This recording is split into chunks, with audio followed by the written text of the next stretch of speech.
All right, we're good. You want me to introduce the here? Yeah, go for it. All right. So hi everyone. Welcome. Thank you all for coming. Once again, our second link is on our board. If you haven't already, please check in because we really need to know how many people to expect at these clinics on different days, so we know like what to set up for and what to bring. But just as a reminder, we are recording. Also, since this is a hands-on clinic, we brought hand sanitizer. Please make sure, especially if you have a snack, you sanitize your hands before touching any of our instruments. But in the meantime, I'm going to go ahead and turn it over to Lauren for her to introduce the panel. Hi, I'm Lauren, and the three of us are going to be talking about percussion today. This is Kirsten. I'm Joseph. I'm a master's student here and a percussionist. And I'm Tori. I'm also a master's student here, also a percussionist. Okay, awesome. So today we're going to start by talking about some mallet stuff. So the first thing we're going to do is we're just going to quickly review how to hold two mallets. So when you're putting the mallet in your hand, you're going to put it across your palm at about like a 45-degree angle. And you're going to wrap your fingers around it. I teach doing a middle fulcrum. So that's having your middle two fingers, your ring finger and your middle finger wrapped around the mallet being your fulcrum point. You want to think about the tips of your finger touching your palm as opposed to the pads of your fingers. I get a lot of younger students doing that a lot. So make sure you curl it all the way around, touch with the tips of your fingers. When they're first getting started, I'll have them play with what we call a Spider-Man hands, which is kind of what it sounds like, right? Just having the Spider-Man lift. And that really helps enforce that, hey, we're holding on with those two fingers, as opposed to what a lot of kids want to do, which is really hold on tight with the front two fingers. So yeah, after they're really good with the Spider-Man hands, you just gently place your pinky on the bottom and you place your thumb and index on the top. What's important to note is you don't want, between your thumb and your index finger, you don't want them to be touching. You want there to be a nice healthy gap to promote relaxation between that point. Okay, I'm going to turn it over to Tori to talk about some artists with the So, how many of you have not taken percussion methods? Not okay. For percussion methods, you guys will mainly be playing on like the little mini Lockville Metallica things that a lot of kids use. And it's pretty transferable to like the bigger keyboard instruments, right? Like marimba, xylophone, vibraphone. So just some basic things about the marimba and like some playing spots that you'll kind of go over in methods that to these larger instruments. One of the big things is playing spots. So these little tube things at the bottom right here are called resonators, right? So when you're looking on top of the keyboard, you'll see these resonators and you want to play on top of them. And something that some kids will do is they'll play, do you guys see this little string right here that like connects over the parts? Sometimes the kids will play on top of the string. Obviously that does not sound as good as that. So that's a basic thing that your kids should be able to play in the middle of it. An alternative is also playing on the very edge of the bar. So that works too. Just pretty much as long as they're not playing on the string, what we call the node, then they're all good. And then for sizes, typically I will see like a 4.3 octave marimba, especially for like younger kids and stuff like that. There will also sometimes be 5 octave marimbas, especially when you get to high school. I've seen 5 octave marimbas. But really, if you want to teach like middle school, then a 4.3 will be good. Um, yeah. This one's 5.3. Yeah. It's smaller. Yeah, this is all my four. Yeah. At the high school level, if you are able to afford a 5 octave, they're like incredibly expensive. But it is really nice because a lot of solo repertoire requires a 5 octave. It's a good opportunity if you have the means. It's like a couple grand and it's Like all modern solo repertoire is 5 octave, but it's like $20,000. yeah, it's like not a show purchase. So a 4.3 will do the job. You can tell what size they are by the note that's on the bottom. If it's a C on the bottom and it's small, it's 4. 4.3 is an A on the bottom. Cool. We're gonna transition into some vibraphone stuff from Joseph. So everything Tori just said also applies to the vibraphone. You're aiming for centers, you don't want to play on the note. But the thing about the vibraphone is there is a pedal on it. When you press the pedal, there is a pad underneath all the bars that goes down, and now the bars are able to ring freely until it completely decays, which would take a very long time until you raise the pad back up. Um, Most vibraphones have a pedal that's just right in the center. This is actually not ideal. If you can find a vibraphone that has the bar all the way across, it's easier to play. Because you don't end up having to do stuff like this. Um, for pedaling, typically any note longer than a quarter note, you probably have to pedal. Some cases, you might be pedaling quarter notes depending on how slow the tempo is. The cool thing about the vibraphone is you have to learn a technique called muting, which is if you take away and like playing a minor. So all you do is you just lightly press with you're trying to as inarticulate as possible. Sometimes if you do it too slowly, gross, I can't even do it.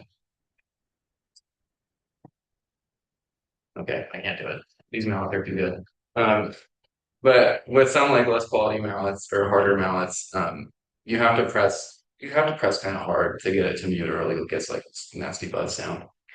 What else could I talk about? I have a question. Oh, the motor. Oh, we could talk about them. I was just gonna ask for a muting. Do you ever tell kids to do the sliding thing, or is that something you don't like? I am just now learning that extended technique Okay. as a 23-year-old master's student. Probably that's too late to learn. Slide muting, there's so many different types of muting. There's like actually like five rudiments. Like, have you seen the Vic Firth rudiment poster? You can get that for five dampening. And there's different like rudimental like dampenings you can do. Like if you hold the pedal down all the way but want to play a line like with this bass note, then you can do called chase dampening where you go and that way it's very low. So I'm just following the note mallet that plays and muting the note before. That's called chase muting. Slide muting, like Lauren said, is if you for some reason needed to use this mallet on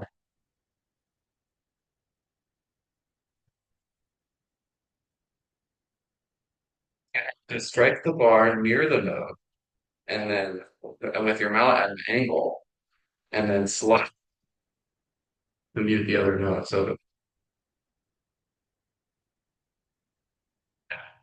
but that's a pretty powerful thing. I like more back to holding the mallets and if that's typically vibraphone. I played it like that's it.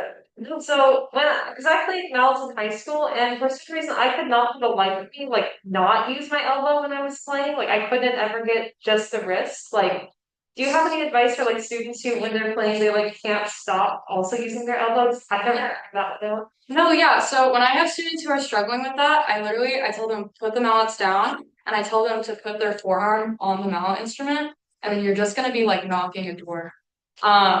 I've also too like some students like really don't get it, right? And so when that happens, I'll have them go to a wall and try the same thing, but instead they're trying to like imitate knocking on a door, right? Because that's the same motion. Does that kind of help? Yeah. Okay. Last thing about the vibraphone, I'm not near an outlet. Oh, there's a lot there. That's too much work. They plug in, and then they have a motor that turns fans that are inside of all of these resonators that go flat and then open over and over again, so that it makes the timbre of the vibraphone start to go wah wah wah wah. Actually, I'll show you what it sounds like, but don't laugh at me when I do it. It's not cool. So it kind of sounds like that. I said don't laugh at me. And that is very like key to the vibraphone sound. The vibraphone actually has a very like probably in my opinion like the most boring timbre of any musical instrument. It's like a pure sine wave. So you have to do a lot of work to make it expressive and interesting. But the motor will help with that. So, um, cool. We also have a xylophone out. There's nothing crazy specific about the xylophone. Same thing as the other two with the playing zones, right? Either right in the center or right on the edge. Yeah, so the last thing we're going to talk about for mallets before you guys can actually come up here and try to play, is I just want to talk about a few common repairs. So the one thing that you're definitely going to have to do at least once is restring a fork. So what will happen is, especially if students are playing with poor playing zones, the string the string in the keys, it starts to wear out. So when that happens, all you have to do is just pick up like a 500-yard spool of like paracord. You're just gonna cut it to the exact length that you need, and then you take a lighter and you burn the edge, and that prevents the paracord from fraying. And then you just string it as it is currently. You just have to tie it onto, I don't know if you guys can see, there's these like metal springs. You just tie it to the paracord, and that helps. I think you can buy like pre-string stuff, but it's not worth it just to buy paracord, especially if you have like a front ensemble. Cool. So the other common thing is for a lot of the student models for marimbas, the keys will start to buzz, and that's because this piece right here, it kind of starts to wear out and it'll get wonky. So if you're getting a lot of buzzing sounds on the keys, try to like lift this piece up a bit. I don't know if you can see that. I can like move that up and down. This keyboard is like, it's okay. It's not buzzing, so I don't want to mess with it too much. But you can just take like literally just like fold a piece of paper and you can put it under there and help support it, and that'll help prevent some buzzing. And then the last like common maintenance thing is sometimes you have to replace the felt on the vibraphone. So if there's certain notes that you're noticing your students, they're lifting the pedal completely up and it's still not muting, then it might be time to replace this felt. So that's just something that you can buy on like a percussion website. And also, don't immediately jump to like buying a new felt and like replacing it.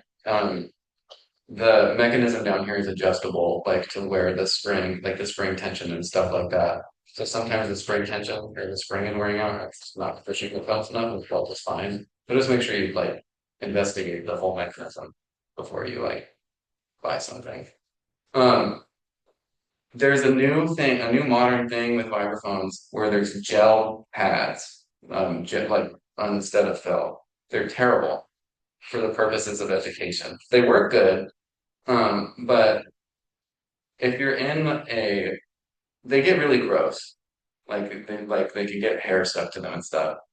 And then also if you're ever outside with it for an extended period of time, like what happens like gel plastic outside, like it gets hard and then like it cracks and we all like will probably have a front ensemble or something. So just don't bother with it. I guess the last thing I want to mention for vibraphone has to do kind of with the mechanics, like Joseph was talking about. It's really easy for, there's like this thin metal rod that holds up the pedal. It's really easy for that to bend, especially if you're moving your vibraphone like back and forth a lot. So I always have my students lift up the pedal and tighten it up there. That way, if they hit anything or like, God forbid, the vibraphone falls over, right, we're protecting that thin metal piece from bending.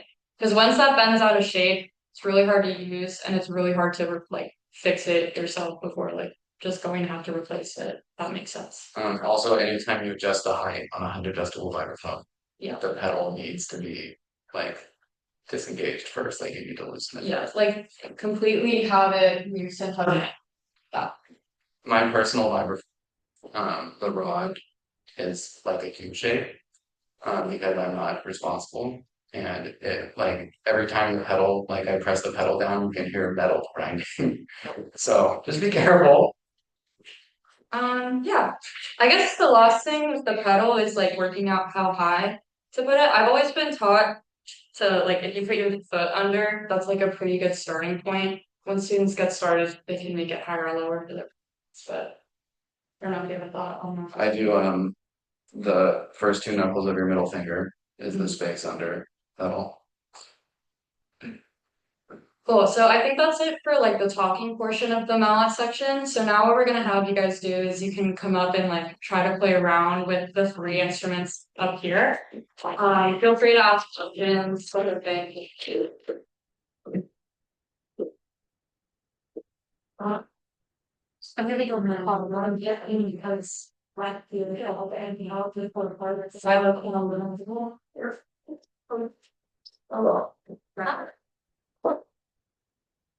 no, like for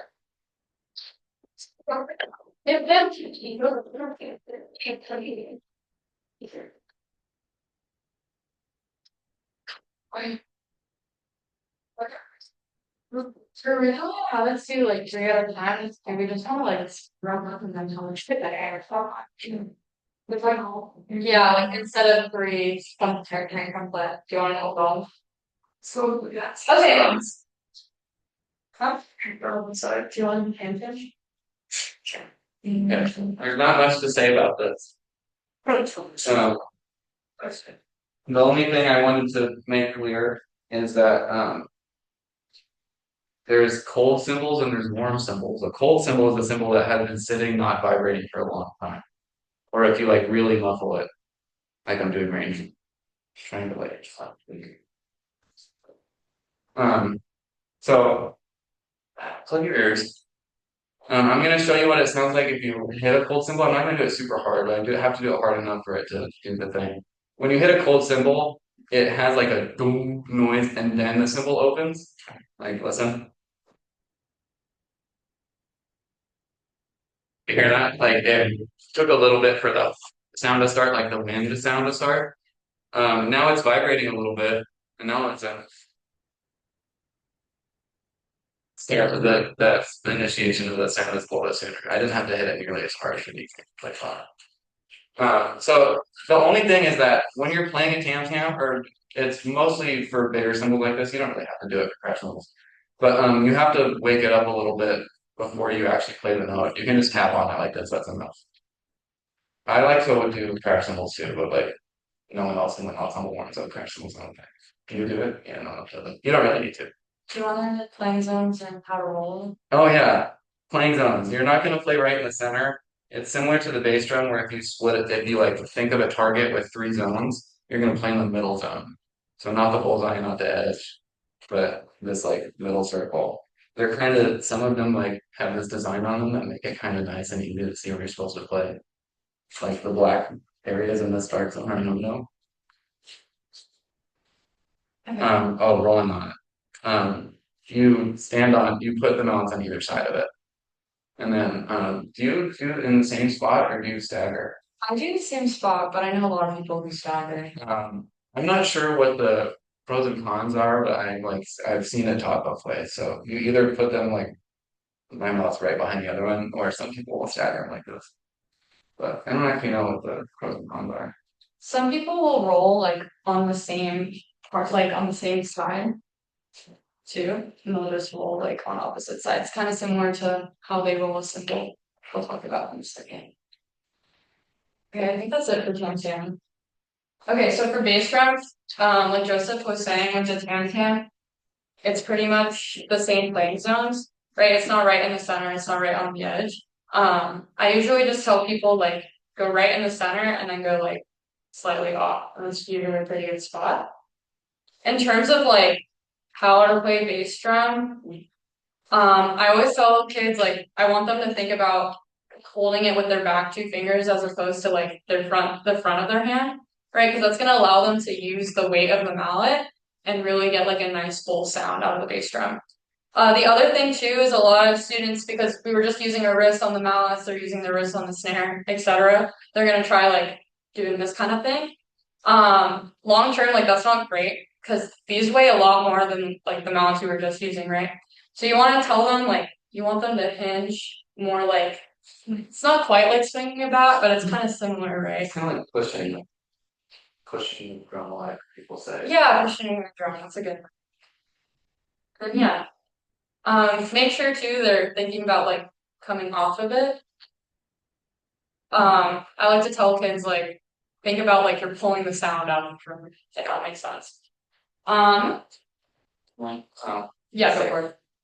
about John Whitener. He'll teach bass drum and he like shows you this like circular um striking technique. Um, it doesn't sound very good. But, like it's not you can kind of hear like the glancing nature of the blow. You should do it like this. I'm not sure why he teaches stuff like that. He does like the circle. Oh, that's weird. I've never seen that. Yeah, he says you can do it horizontally or or vertically. I kind of see like maybe this is kind of like cool, but I really just like if you think about just get to the drum and then having a nice release, I think that's a better effect than like this circle. But also, I don't know a whole lot about the circle thing. So, okay. So the other thing with bass drum is sometimes we roll it. So you want to make sure that you're using rollers. You're not using like two beater mallets. There's a few different ways to roll a bass drum, but the way I like is you just start on the edge. You want to start low and slow. As you move to this like closer to the center of the drum, you're just gonna get a little bit faster and higher, right? So low and slow, faster and higher, right? Low and slow, faster and what kind of makes sense? It's so important to make like there's all the time you don't no tension while you're playing, especially for like stuff with heavier mallets. You can hurt yourself with eating. Yeah. Relaxation, relaxation, relaxation. I guess the last thing for bass drum is like if you end a piece with a big bang, you'll have to give the end of it too, if it needs to be quiet. Right? Yeah. Right, so here. It's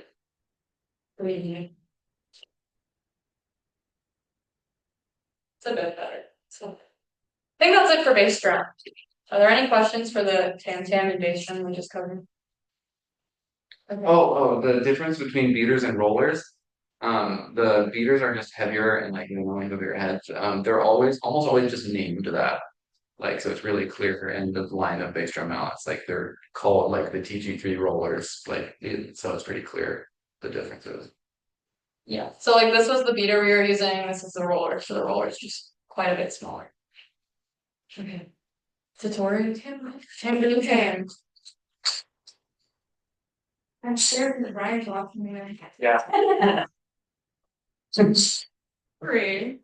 I would probably I've seen some people. There's a little hole at the bottom.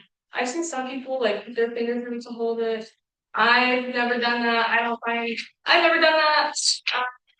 So basically, you just grab off the deck like that. You rest your thumb on the head. Um, relax. It's all good. And how I was taught to play is that you'd be mainly kind of think of like little duck face in your hand. So I was told that you would mainly be playing it with like your ring and your middle finger, and then your thumb can rest just like naturally on your first knuckle right there to like give some support. So you'll basically just be playing on the edge. That's where the jingles are, right? You don't really want to play in the middle for that kind of thing. Edge, depending on like the angle you hold it, you can get some different. That's a little more washy. That gives you like a little bit more of an articulate sound. So that's just like some basic tambourine technique and how to do it. And then for rolls, also you can do rolls on tambourine.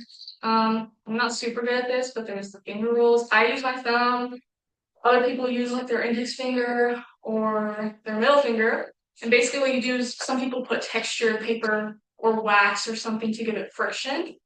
And you put light pressure on it so your fingers like skipping across the tambourine. And you'll get this roll. You can do it with other fingers, I'm not good at it.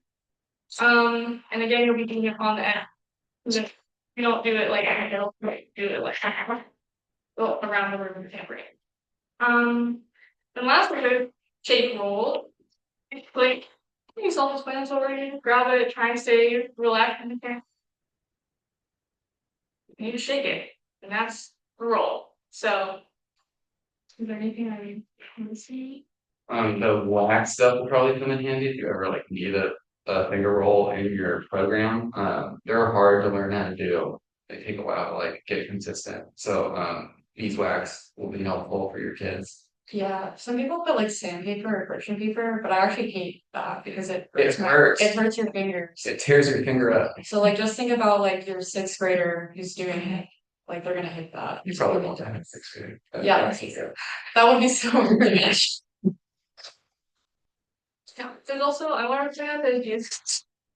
I feel like these are more used for like pop, rock. You attach this to a drum set or something for concert, for example, concert band, orchestra. You'd be using it to bring the head up. So that's an important difference. Okay. Black Swamp Percussion makes an excellent tambourines. Some concert. They're expensive. They're so nice. I don't want a backseat tambourine. No, go for it. Just one more thing. So For faster rhythms, sometimes Oh, yeah. And we were just talking about that before. I forgot to mention that. yeah, so you have another writing surface here. You can't do everything with one hand, so that's another option you have. or you just gotta do your best, but like it's hard to do. I'm like not good at it still, but you have to do your best to like match the sound from your knee to your hand. They're very two different things, your knee and your hand, so it's hard to do. Okay, for time's sake, unless there's any questions on anything we've covered, I want to move on to some simple stuff. And maybe we can then let people play some things. So do you want to do crash cymbals and then I'll do sets? So kind of simple stuff. For the sake of concert playing, you are going to hold it by pinching with your thumb and your forefinger as close as you can to the bell on the strap, and then your other fingers grip the rest of the strap like this, supporting. In marching band, you stick your hand inside. That's because they are holding them for longer, and they also do like tricks and stuff. And because there's more of them, it doesn't matter that their fingers on the cymbal are moving it and making it quieter, because there's like 4 or 5 of them in the Question? Yeah, for the cymbal, great. I was in marching band and I've seen some people who play cymbals like put their hand in and then wrap it around. And John Whitener also mentioned that that's not that great for you. Do you agree with that statement? Well, marching band, that is what you do. So you put your hand inside and then it hangs off like in between your thumb and your pointer finger like this. The reason that it's not good for concert band is because your fingers and your hand are on the cymbal, and this is actively muting it and making it quieter. We only have one cymbal player in the concert band, so it needs to be as resonant and like open as it can be. So you don't play like this. So the goal is to have as little of your hand contacting the cymbal as possible. I normally have to let it rest on my middle finger knuckle because they're heavy. Especially these ones are not super big, but there's like some cymbals that are like 10 pounds each, like some really big ones. So when you're playing them, the way I do it is I leave my left hand. I like to crash up to down. Some people go in. But it's the same principle either way. You're going to have one that's stationary. There's normally one cymbal that's heavier than the other one. And you can just kind of feel that out. And that one should be the one that's on the bottom. And then you're going to bring this one down. And it's going to have 2 points of contact really quickly. It's going to strike here and then again here. So it's going to go like this.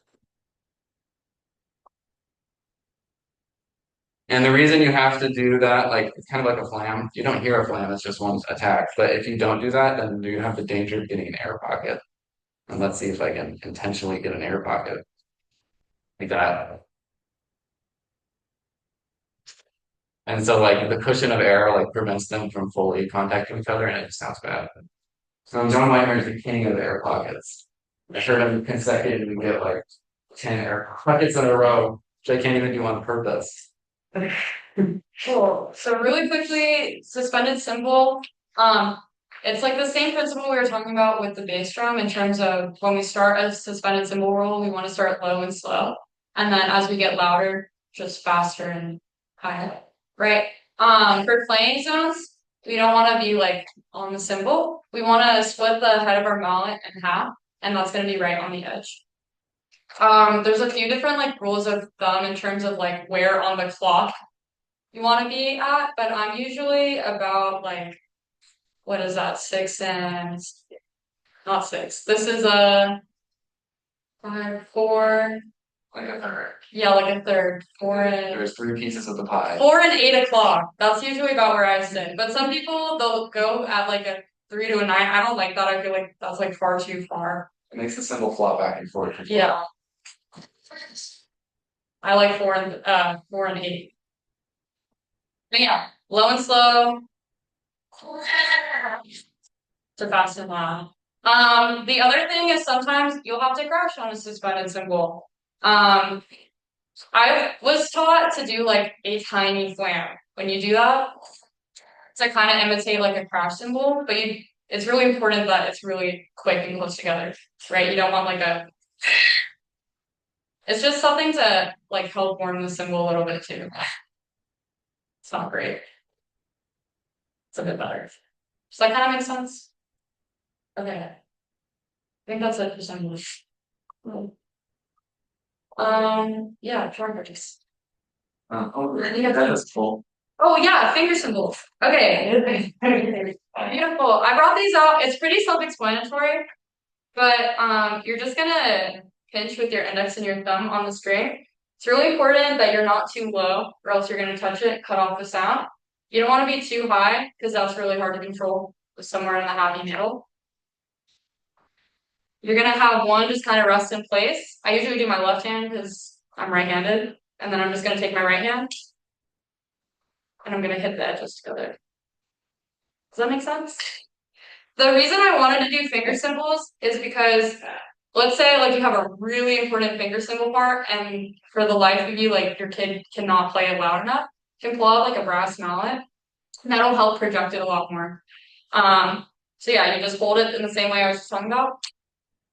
It's a lot more resonant and it cuts a lot more. This is a pretty big brass mallet. I probably wouldn't use one this size, but I don't own a smaller one. So Keep your brass mallets hidden away from your students. And only give them to them like if it's needed and get away from yeah, these will ruin all the other instruments. and like generally just don't you don't need it. Like it's not that important. Okay, that's it for finger cymbals. Clavic. It's just 2 pieces of wood. So what you do is you're gonna get your non-dominant hand and you're gonna make kind of a fist like this so that your fingers are curled and that you have like this nice ridge of knuckles right here. And then you're gonna set the clave on the ridge of knuckles. Your goal here is to have it touching the least of your hand as possible. So like if it's touching right on the points of your knuckles, then it's like just a little bit less contact. And then you just use the other one also touching it as little as possible. These aren't the best clave. And you just play like that. So your goal is to just not cut off the sound as much as you can.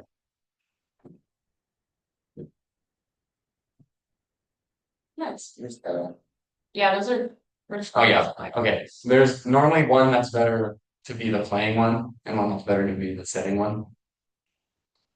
See how much better it sounds when I switch to it.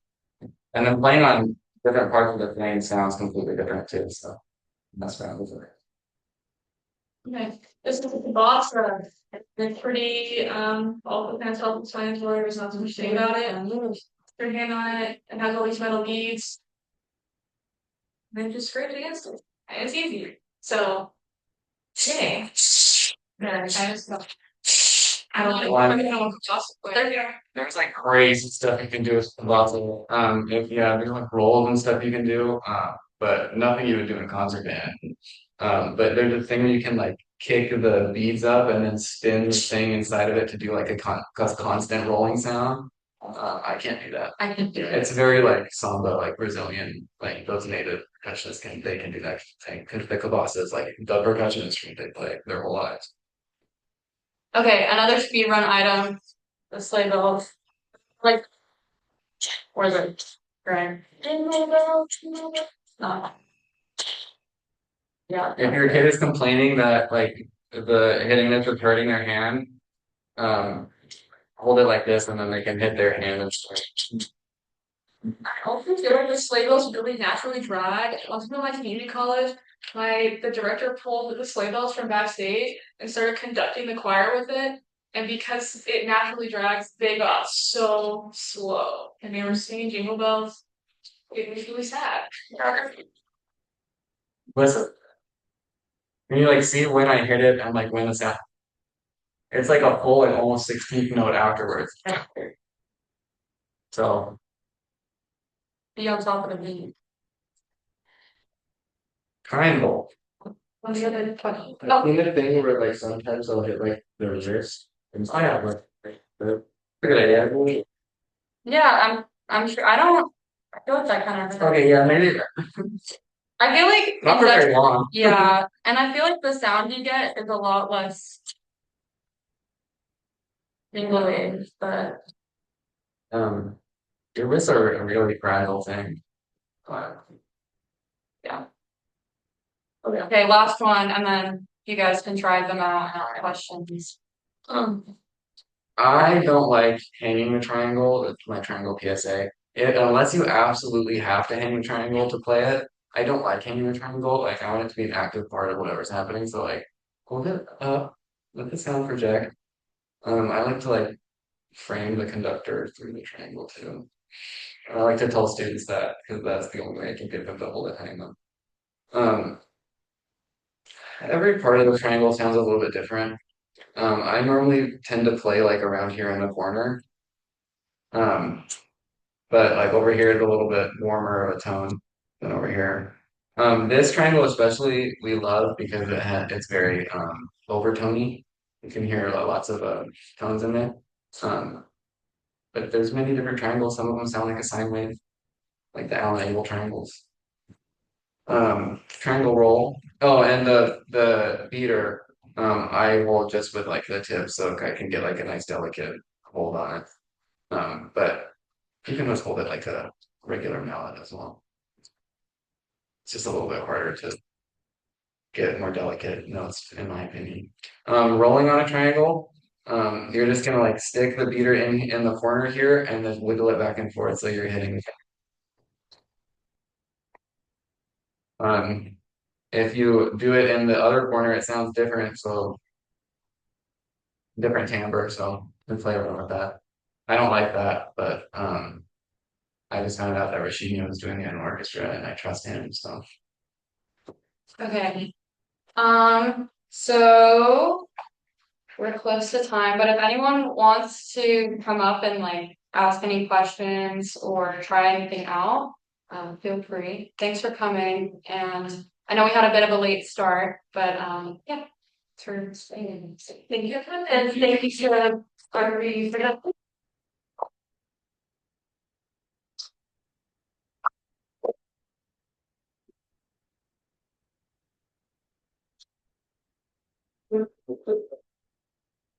If you want to try something